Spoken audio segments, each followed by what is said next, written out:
Olá, sejam bem-vindos a mais um podcast. Hoje o papo é metodologias ativas como a prática pedagógica. É a nossa convidada, Glaucineide Garcês.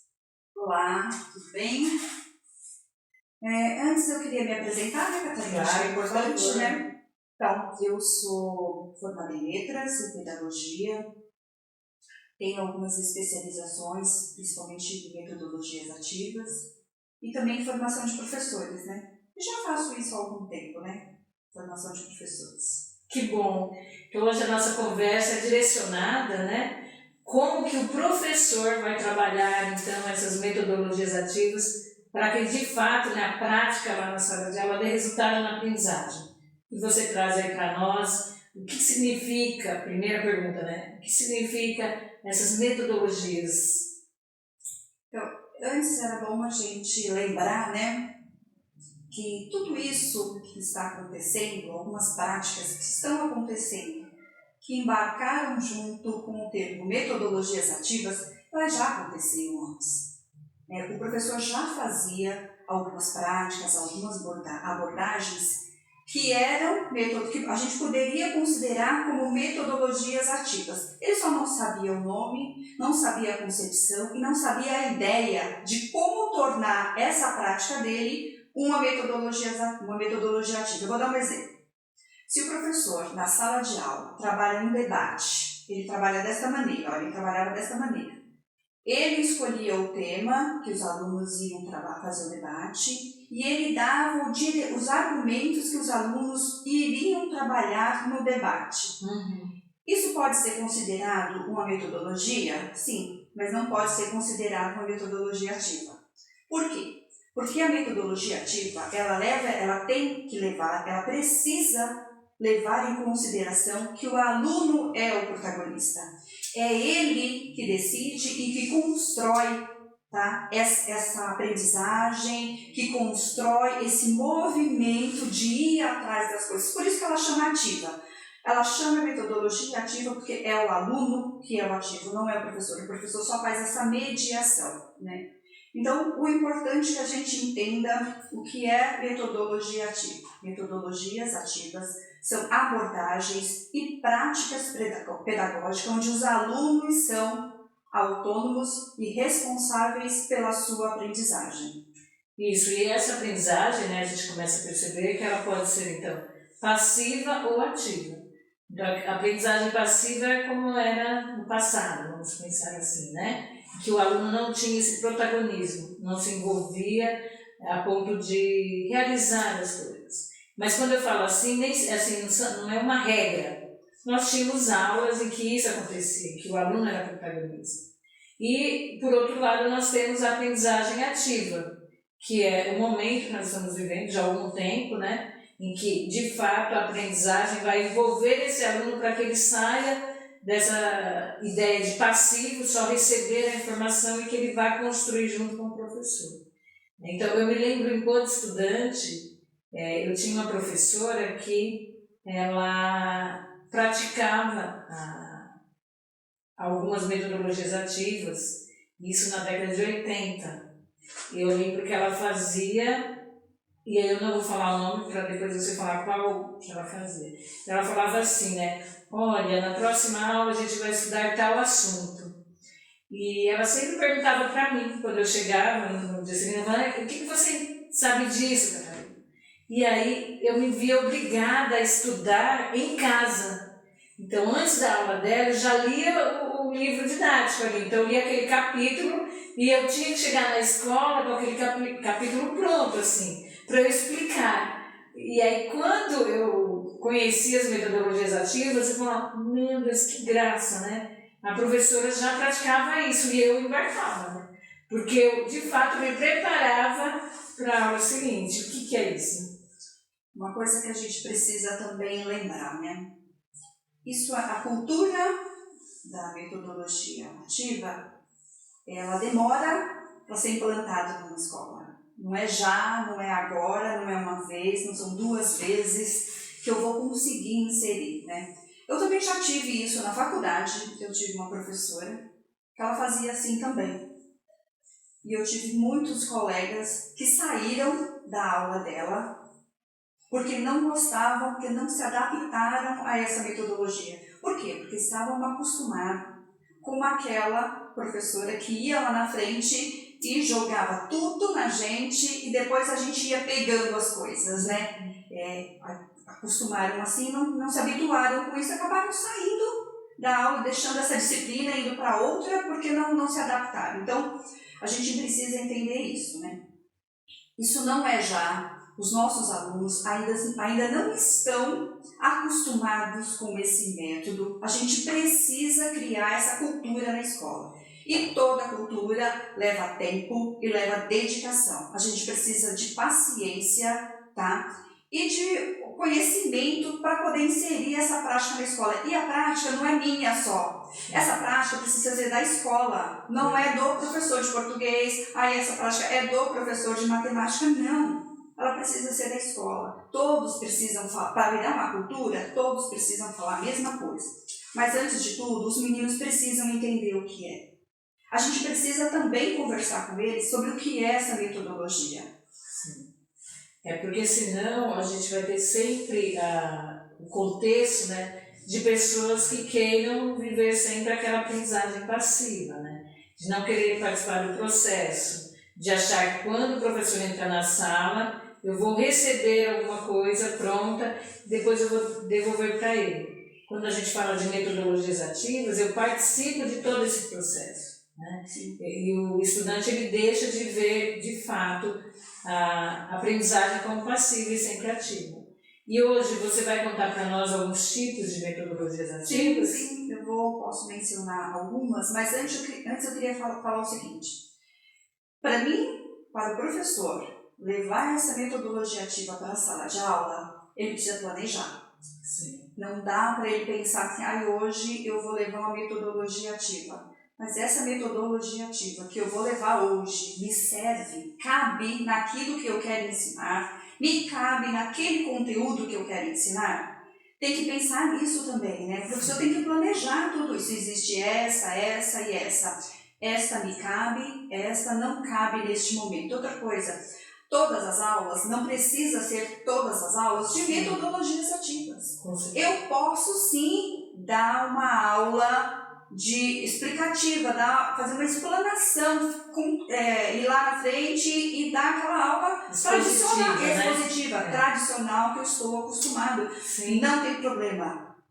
Muitas vezes você vai precisar fazer isso. O problema é que eu não posso fazer sempre isso, né? Eu tenho que trazer outras coisas. Eu preciso envolver os alunos naquele conhecimento, naquele aprendizado, né? Então, hoje, o que a gente mais conhece? Quais são as metodologias ativas que a gente mais conhece? A gente conhece a rotação por estações, a gente conhece a sala de aula invertida, a gente conhece laboratório rotacional, mas existem algumas outras que a gente ainda não conhece e que a gente acha que não é uma metodologia ativa. Estudo de caso, o espaço maker é uma metodologia ativa, tá? Um debate é uma metodologia ativa, tá? Então, muitas delas têm as suas estratégias, as suas técnicas, né? Para a gente conversar sobre uma delas, né? Sobre cada uma delas. Existem detalhes sobre cada uma delas, né? E é muito importante que o professor conheça a teoria. Sim, eu preciso conhecer a teoria de cada uma delas e o que cada uma delas quer e para depois eu planejar a minha aula. Não queira só porque eu vou fazer rotação por estações e não planejou, e não leu sobre, e não pensou em como, e não pensou na turma que eu tenho, não pensou no espaço que eu tenho. Tudo isso eu tenho que pensar antes de levar uma metodologia, né? De fato, o planejamento é essencial, né? Porque eu preciso saber a intencionalidade daquela aula. Se aquela aula é para passar, contextualizar para o estudante, né? Dar definições, então ela de fato precisa ser explanada, não é verdade? Agora, se o meu objetivo da aula é um outro objetivo, eu preciso olhar qual a metodologia, né, vai me servir para aquela aula. Por isso, o planejamento da aula é essencial. Nós já falamos isso, inclusive, em uma live com o professor Wellington, que ele traz a necessidade de planejar. Uma aula de excelência, ela precisa ser planejada. Então, por quê? Porque eu preciso escolher metodologia, né? Qual a estratégia que eu vou usar para alcançar o objetivo daquela aula, né? Para alcançar, inclusive, o desenvolvimento daquela habilidade. Dependendo do tipo da habilidade, eu tenho que olhar que tipo de aula que eu vou planejar. Portanto, que metodologia que eu vou usar. E até dividir, né? No início eu vou explanar um pouco, vou contextualizar e depois eu vou fazer uma aula com metodologia ativa, né? Eu faço essa escolha. Por isso que é importante o meu plano de aula, né? Mas bem, uma outra coisa que também é importante a gente pensar, tá? Muitas das vezes a gente pensa em metodologia ativa como diretamente ligada a tem que ter tecnologia. Não tem que ter. Se tiver, melhor, mas não necessariamente que toda metodologia ativa eu vou ter que usar a tecnologia, não. Eu posso muito bem fazer uma rotação por estações sem tecnologia. Eu posso muito bem fazer um debate sem tecnologia. Eu posso fazer um estudo de caso sem tecnologia. Né? Uma sala de aula invertida sem tecnologia. É possível, tá? Então, o que o professor tem que pensar, tá? A gente sabe que os meninos hoje são muito tecnológicos. Se a gente tem a possibilidade, a gente usa. Se a gente não tem, a gente não usa. A gente usa o recurso que a escola oferece ou que o aluno tem para desenvolver, né? É isso mesmo. Então, eu preciso conhecer o meu estudante, não é verdade? Então, se naquela aula, naquela sala, melhor dizendo, se naquela sala eu tenho um grupo que é extremamente passivo, eu preciso já olhar para a minha aula, né? E criar ali estratégias para que as aulas sejam mais ativas, né? E aí eu preciso, de fato, planejar, olhar para as metodologias ativas e verificar uma delas, né? Para que esse meu estudante comece a desenvolver aí a aprendizagem ativa. Porque esse estudante ele vai se transformar em protagonista dentro da minha aula quando eu der possibilidades. Porque muitas vezes as aulas não proporcionam momentos de protagonismo do estudante. E por isso que nós temos aí as metodologias ativas, para que elas venham trabalhar de maneira intencional para que esse estudante se torne um protagonista. Senão ele fica passivo. Isso. Eu vou dar um exemplo para você de uma rotação por estações, tá certo? Então, uma rotação por estações é assim. Eu crio várias estações dentro da própria sala, tá? Dentro do mesmo ambiente. Ali eu crio rotações, pequenos lugares onde vão acontecer as rotações. Cada estação, ela traz um tipo de aprendizado, um aprendizado visual, um aprendizado auditivo, um aprendizado sinestésico, né? Então, cada estação traz. E os meninos vão fazendo essa rotação, né? Em cada estação eles vão aprendendo, depois a socialização desse conhecimento, né? Então, isso é rotação por estações, né? Aí a gente tem também a instrução entre pares, né? Aprendizagem entre pares, onde os alunos em pequenos grupos, ou em duplas, ou em trios, ou em grupos menores, eles vão analisar um conteúdo, responder uma questão e vão refletir juntos, eles vão discutir sobre isso e depois vão chegar a um consenso, o grupo vai chegar a um consenso e depois vai socializar o que foi que eles aprenderam ou qual é a resposta correta para aquela pergunta, né? Eu vou dar um exemplo para você. Na aprendizagem entre pares, uma professora realizou pequenos agrupamentos dentro da sala, onde ela deu uma pergunta objetiva, com vários itens, né? Para os meninos escolherem, para os meninos decidirem, o grupo iria decidir qual era a resposta correta para aquela questão. Aí junto eles conversaram, eles debateram e eles decidiram qual era a pergunta. Nisso, claro, né?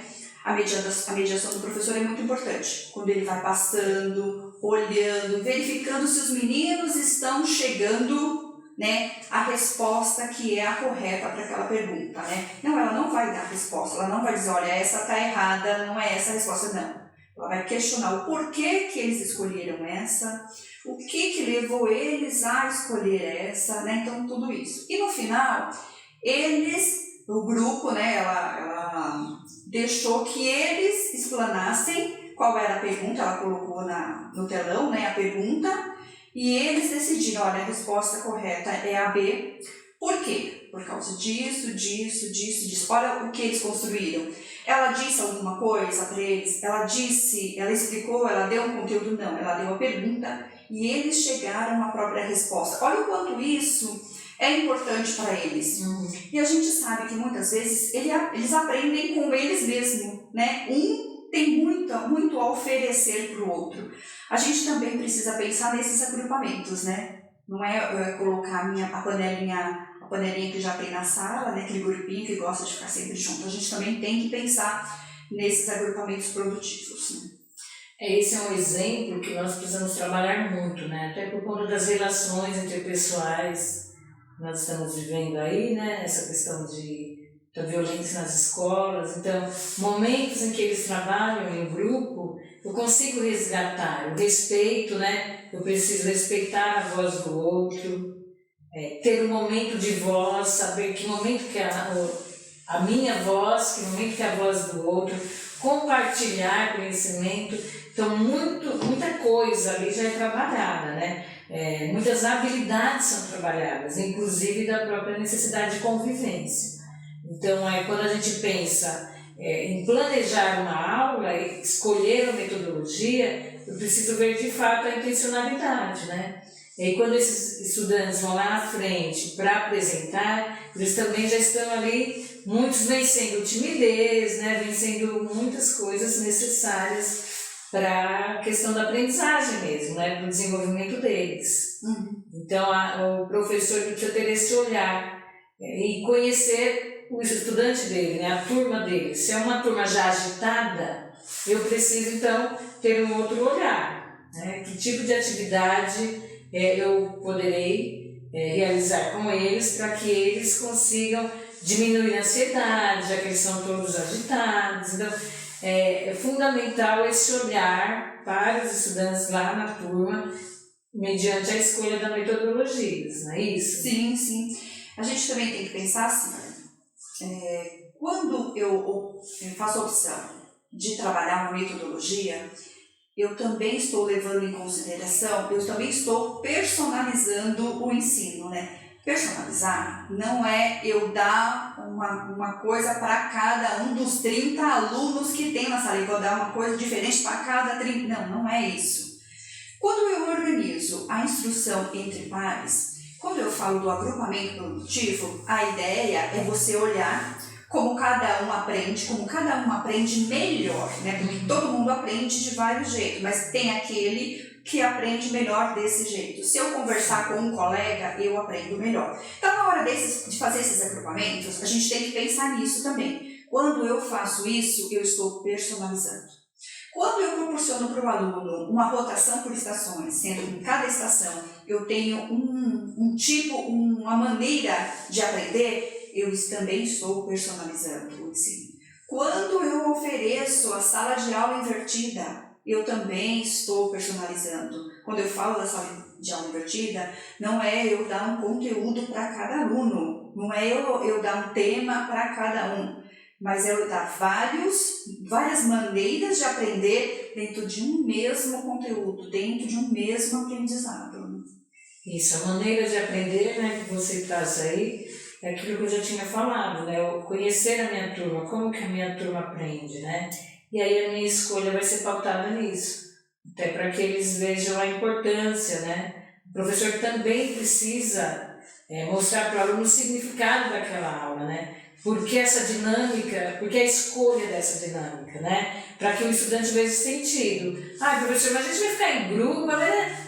Porque geralmente é assim, né? Eles questionam, né? Não é só uma vontade do professor, mas ele tem que colocar ali para o próprio estudante ver o significado daquela atividade, por que eu escolhi trabalhar em grupo, por que eles vão fazer a rotação.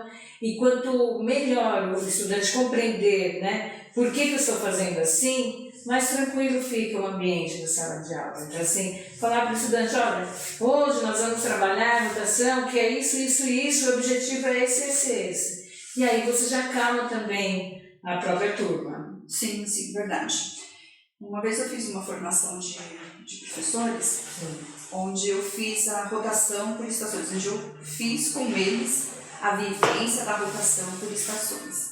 E como eram professores, depois a gente contextualizou o que era o significado de tudo aquilo, o que significava cada rotação, por que cada rotação, o que foi aprendido, qual foi a técnica. Então isso é importante conversar, tanto com o professor como com o aluno. Ele tem que entender que o que o professor está fazendo, ele não está enrolando a aula, né? Isso é uma metodologia, isso tem uma técnica. Mas também é importante a gente dizer para o aluno o que ele vai aprender com aquilo. Sim. Qual é o objetivo? O professor tem um objetivo, tem uma intencionalidade e também precisa ficar claro para o aluno qual é a intencionalidade daquilo. Né? Quando você diz para o aluno qual é a intencionalidade, ele vai ser capaz de, no final desta aula, pensar, a intenção do professor era essa, será que eu consegui? Né? Será que eu aprendi o que era para ser aprendido nessa aula? A gente precisa também envolver esses meninos e eles serem responsáveis pela sua aprendizagem. O professor é responsável pela ensinagem e o aluno é responsável pela aprendizagem.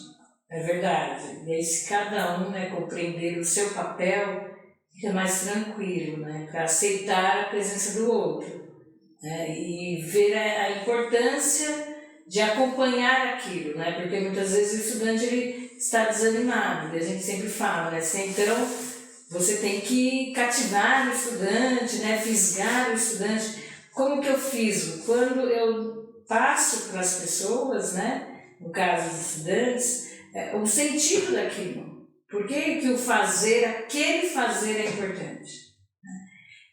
Igual aqui, né? Porque o fazer um podcast sobre educação é importante.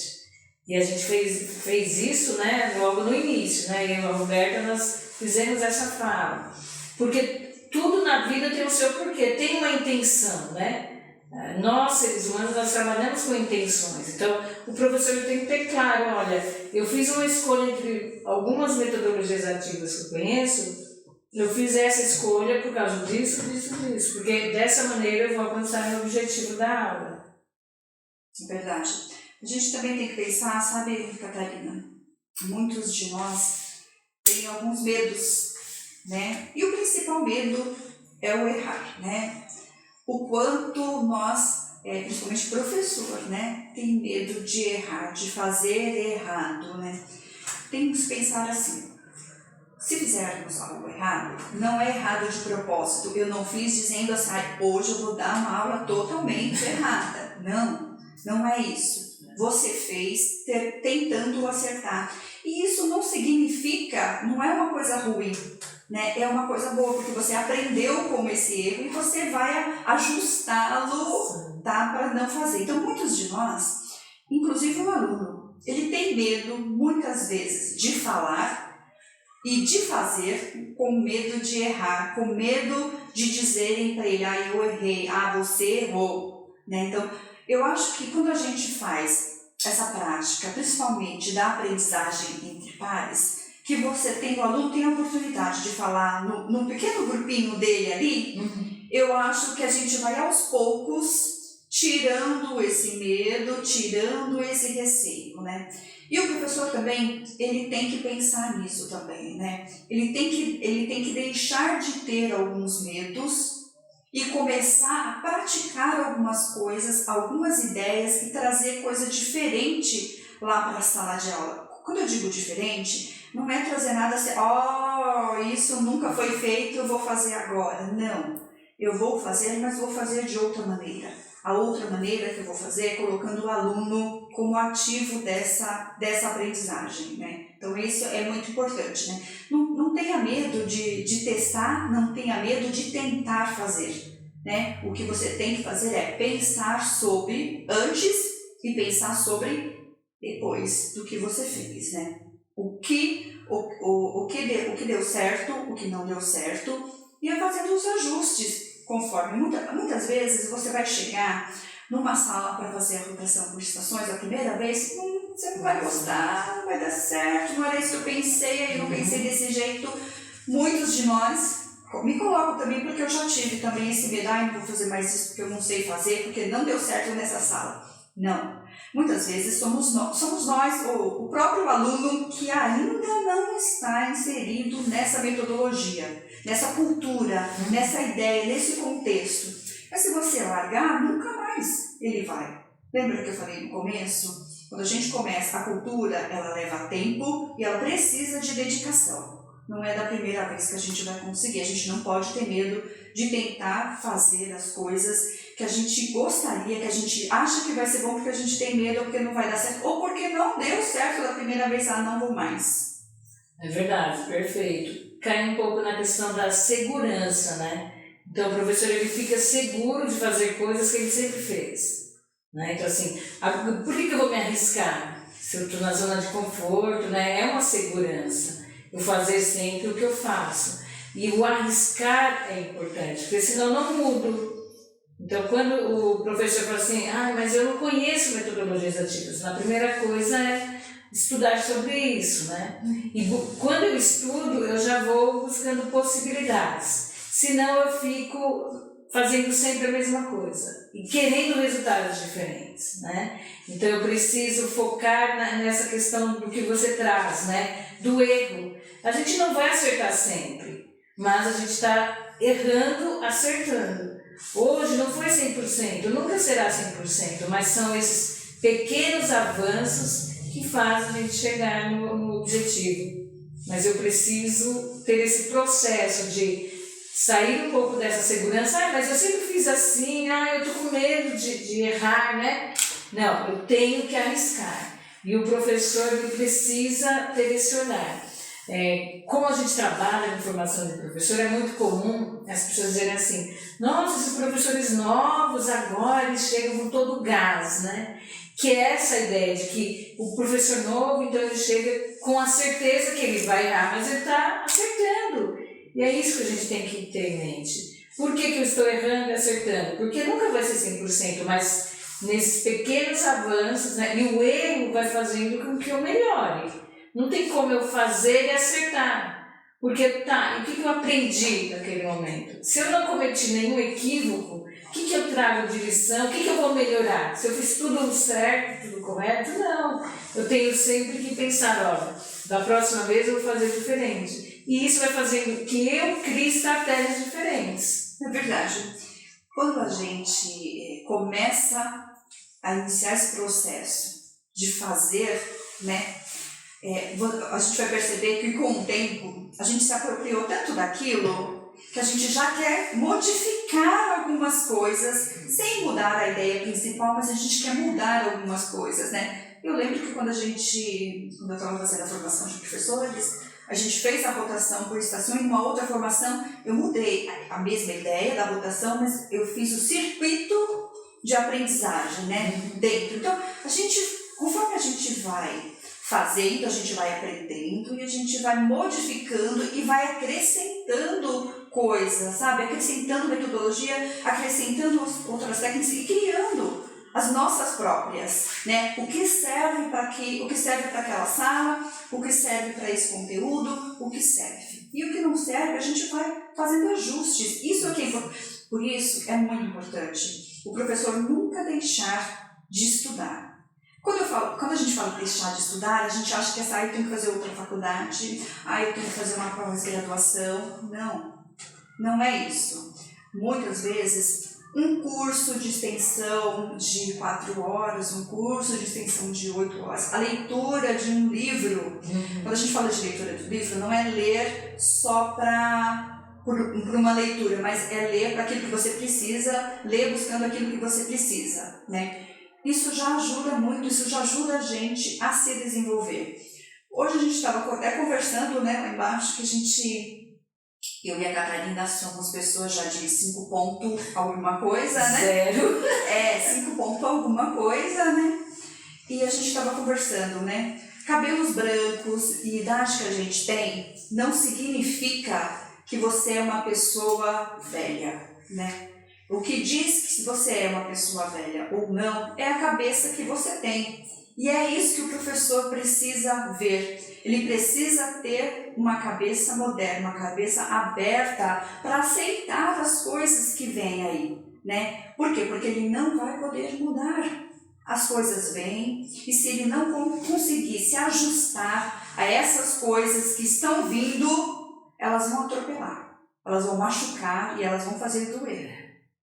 É verdade, vou começar de trás para frente. Essa questão de começar a doer, né?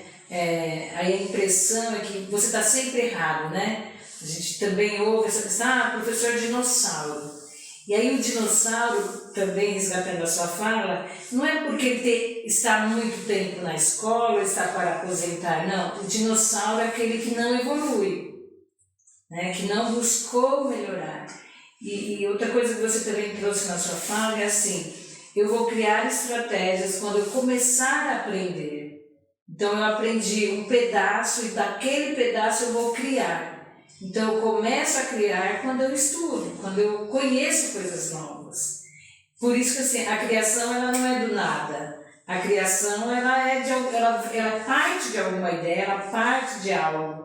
Né? Assim, a frase, né, muito conhecida, que nada se cria, tudo se copia. Né? Porque a ideia é que de algo já criado, eu vou criar algo.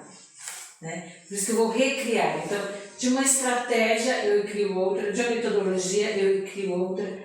Até porque eu fico sempre olhando para a minha realidade. O que não pode acontecer é eu parar no tempo, como você disse, achar que, eu estou para aposentar, ou mesmo aqueles professores novos, né? Mas a educação é assim mesmo, nada muda. Pessoal, isso é uma grande mentira. E aí, a frase também bem conhecida, que agora não me lembro se é Einstein ou Gandhi, a gente vê isso, que você tem que ser a primeira mudança que você quer ver no mundo. Então, assim, se eu não mudo, eu não posso ficar cobrando dos meus estudantes essa mudança. Mas o que o professor traz de mudança? E aí é muito nítido na escola isso. Tem professores que são super, assim, queridos. E outros, quando você entra na sala e fala o nome do professor, eles falam, o que é isso? Né? Que tipo de formação ou de aprendizagem passiva ou ativa que esse profissional faz? A primeira coisa, então, é olhar para mim. Mas eu tenho dificuldade, então eu preciso melhorar. Que é a questão da segurança. Eu tenho que buscar segurança no meu conhecimento para passar. Então, aqui é só para abrir esse parênteses para falar da ideia do professor dinossauro, que não é a idade. Muitas vezes nós temos professores novos fechados nessa ideia de que a educação não vai mudar. Não, a educação já mudou, professor. Você precisa mudar. Nada muda, professor. É você que precisa mudar. As coisas estão acontecendo. Eu posso fingir que elas não estão mudando, mas elas já estão mudando há muito tempo. Nós já estamos na educação 4.0, 5.0, 6.0, e daqui a pouco o professor ele ainda está naquela educação tradicional, passiva, em que o estudante não tem voz. Eu sei, sou eu que mando, eu que estou falando. Então, ele quer a ideia mesmo de mudança. O que eu quero? Né? Que aula eu quero? Como que é a minha aula? Será que eu assistiria a minha aula? Eu gosto dessa pergunta, né? E aí eu assistiria uma aula com metodologia ativa, eu acho que eu quero assistir esse tipo de aula. Então é buscar mais instruções sobre isso, né? A própria ideia mesmo de conhecer para ver o que cabe no meu perfil enquanto profissional. Tem professores que trabalham muito com teatro, né? Com coisas já há muito tempo, como você disse mesmo, né? Sem conhecer metodologias ativas, esse nome, mas que já fazem esse trabalho há muito tempo. Então, é esse professor que a gente está falando, esse professor que não para no tempo, que nunca se vê dinossauro, mas ele está sempre estudando. Isso, né? E também a gente tem que pensar assim, o professor, ele tem que querer, né? Ele tem que querer mudar, mas não é só querer e não fazer nada. né? Ele tem que querer ir atrás de alguma coisa, né? Ir atrás daquilo que ele quer, né? Se ele não sabe o que é ainda que ele quer, então ele tem que pesquisar e conversar com as pessoas para isso, tá? E as metodologias ativas estão aí. Pelo que eu me recordo, eu já ouvi falar de a primeira vez que eu ouvi falar de metodologias ativas foi em 2016. Nós já estamos em 2022, quase 2023, né? E quantas vezes a gente já falou, quantas vezes nós já falamos sobre tecnologia, que a tecnologia vinha aí, que a tecnologia vinha aí. Aí quando chegou em 2020 ela veio, ela não bateu na porta, ela chutou a porta e entrou, né?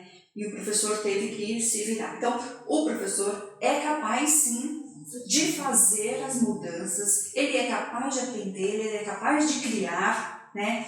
Ele só precisa querer, né? Ele só precisa ter aquela vontade de saber também aonde procurar isso, e o que é isso, e o que isso significa, né? Então, isso também é importante, é ir atrás, tá, disso e não ter medo, tá?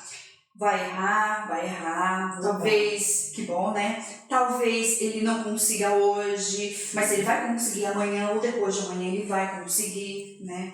E o professor é uma pessoa que ele é capaz de fazer tudo aquilo que ele quiser. Ele só precisa tentar e buscar o conhecimento. Não é porque ele é professor, não é porque somos professores que sabemos tudo. Nós não sabemos tudo. Nós temos a cada momento aprendendo uma coisa diferente, né? E o autoconhecimento, o autodesenvolvimento é muito importante para nós, enquanto professores. E aí entra uma palavra que é coragem, né? Coragem para buscar, coragem para mudar, não é verdade? Eu já contei essa história aqui, que eu tive que ter coragem para mudar, né? Eu lembro de um Ibope em uma escola que eu fui muito mal, eu já contei essa história aqui, e aí eu fui buscar formação, eu não aceitei aquilo, e aí eu tive que falar assim, não, eu não sou isso que as pessoas estão vendo, né? E aí eu fui buscar formação, como você disse, eu preciso olhar para mim e ver a minha necessidade. Então eu queria mudar a minha didática, né? E fui buscar. Então eu preciso também ter coragem de dar esse primeiro passo. E aí buscando, a gente vai estudando, lendo e não para mais. Mas a ideia é coragem que vai dar certo, mas você precisa dar o primeiro passo. Principalmente esses professores novos, assim, acredite no seu potencial, acredite na educação, porque nós temos alunos assim maravilhosos, assim, que eu sou suspeita, né, como você sabe, assim, aluno é gente, eu amo gente, assim, quando você vê assim, essa formação desses estudantes, quando você vê eles escolhendo os sonhos dele, realizando, quando você tem já um tempo na educação, você encontra os seus estudantes com 30 anos já, né? Então assim, eu sempre brinco, viu como não mudou eu ser adulto? Porque aí naquela época eles aprontaram tudo, mas nunca desista dos seus estudantes. E investir em mim, né? Ou seja, o professor quando ele investe nele mesmo, ele está investindo também no estudante. Isso é muito legal, eu adoro isso. Sim, verdade. E essa aprendizagem, quando a gente fala, essa aprendizagem que o professor precisa, muitas vezes está dentro da própria escola. Muitas vezes ele não precisa ir procurar lá fora, está lá dentro. Ele tem um colega, professor, que faz, que sabe, que conhece, que ele pode trocar. Ele tem livros lá dentro da escola que ele pode ler, que ele pode se apropriar. Ele pode conversar com os próprios colegas, criar grupos de estudo lá dentro da própria escola para conversar sobre isso. A gente tem momentos que isso pode acontecer na internet, a gente pode procurar, a gente tem videoaula, a gente tem aulas, videoaula, a gente tem livros, a gente tem artigos, a gente tem de tudo lá dentro, né? Que o professor pode se apropriar desse conhecimento. Ele não precisa ir fazer uma pós-graduação, ele não precisa fazer uma outra graduação, ele não precisa fazer um mestrado, né?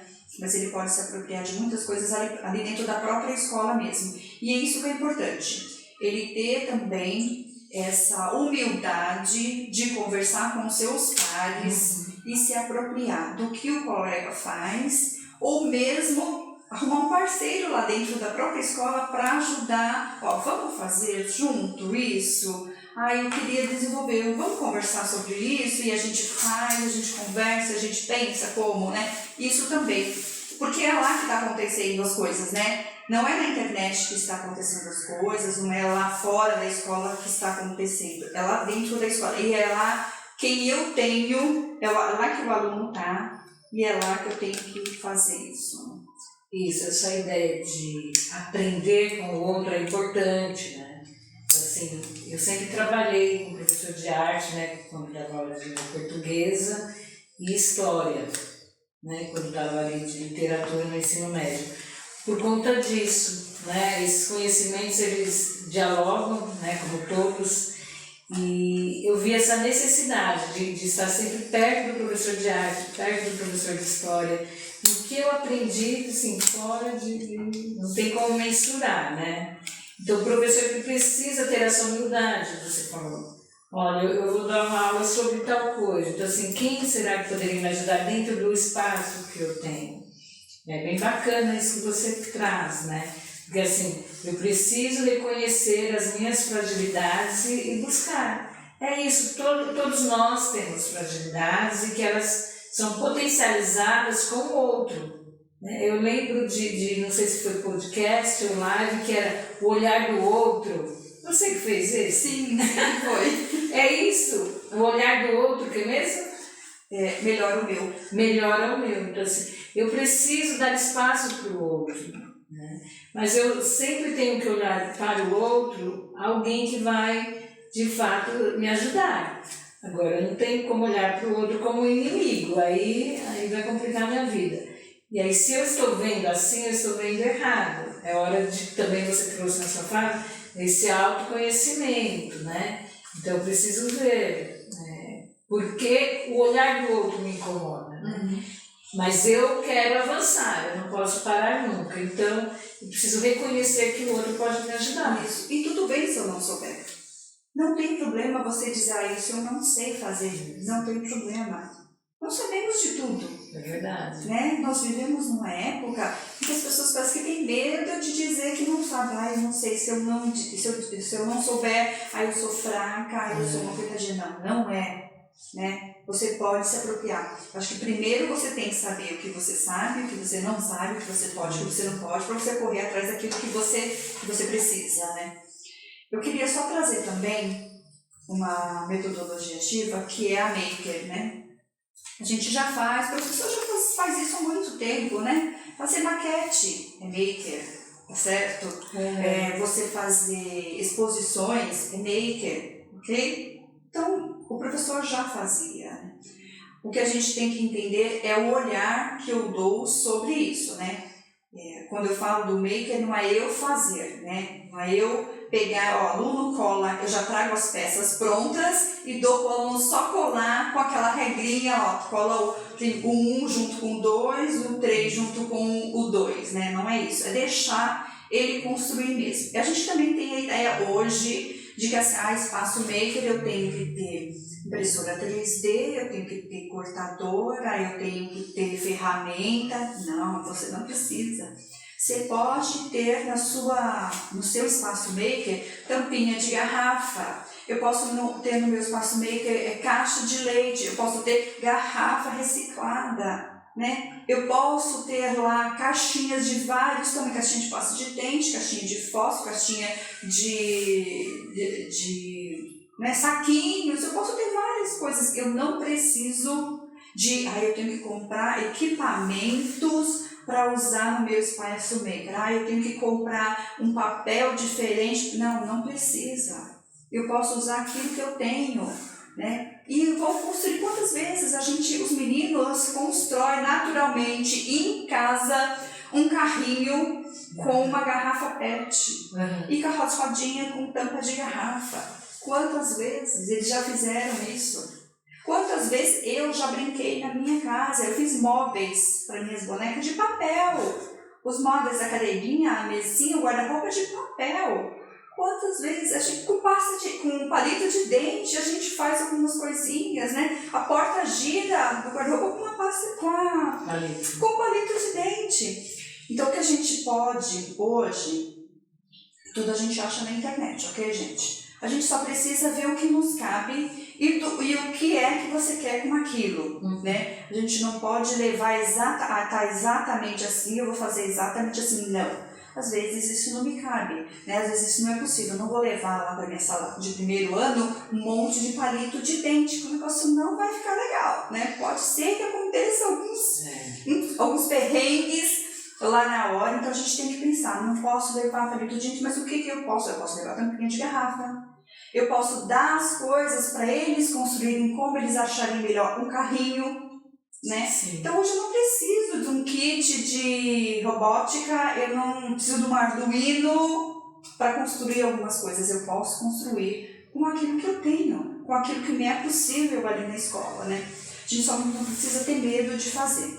Eu lembro que uma vez eu construí com os meninos na aula de inglês e nós construímos, eles foram divididos em grupos e cada grupo iria construir um cômodo de uma casa, né? E colocar os nomezinhos de todos aqueles móveis da casa em inglês.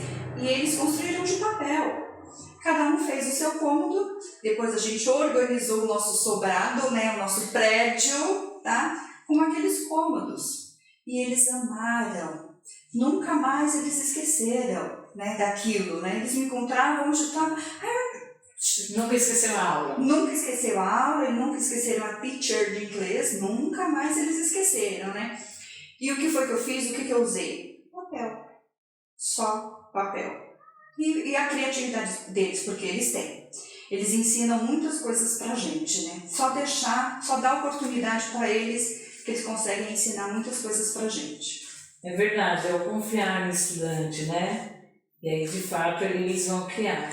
E quem dá essa oportunidade é o professor, não é verdade? Nosso tempo já encerrou aqui. Queremos agradecer por mais um podcast.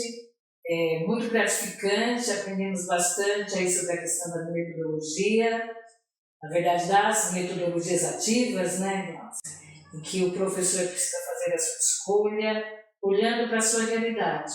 Ele não pode ter medo de errar. Mas antes de terminar, Cláudia, eu tenho uma pergunta. Qual é a metodologia ativa que a minha professora de geografia, que eu amo muito, inclusive estou procurando por ela, usava? Deixa eu pensar, Catarina. Eu acho que era sala de aula invertida, não? Isso é lógico, você sabia, né? Então é assim, lá na década de 80, a minha professora, não vou falar o nome dela, mas era minha professora de geografia, que eu tenho uma admiração muito grande, ela já usava a sala de aula invertida. Isso é só para mostrar, né, que há muito tempo a gente já tem esse tipo de aprendizagem ativa, né? As metodologias ativas, mas não eram assim nominadas, não é verdade, Glaucia? Isso, e a gente não precisa exatamente saber o nome, essa chama isso, essa chama aquilo, essa chama aquilo outro. Eu preciso aplicar e saber qual é a concepção principal. A concepção principal de uma metodologia ativa é aluno ativo, aluno autônomo, aluno responsável pela aprendizagem. Perfeito. Você quer encerrar? Fazer suas últimas? Isso, eu só queria lembrar, né? Quando a gente fala de metodologia ativa, a gente está falando de abordagens e práticas educativas que colocam o aluno como autônomo da sua aprendizagem. Acho que é importante que fique lembrado isso no nosso podcast, né? Abordagem, prática, o aluno ativo, o aluno autônomo. Que ótimo. Perfeito. Muito obrigada. Espero que nós venhamos aí nos encontrar mais vezes com outras temáticas. E agradeço mais uma vez. Vá até o nosso canal, dê o seu joinha e até a próxima.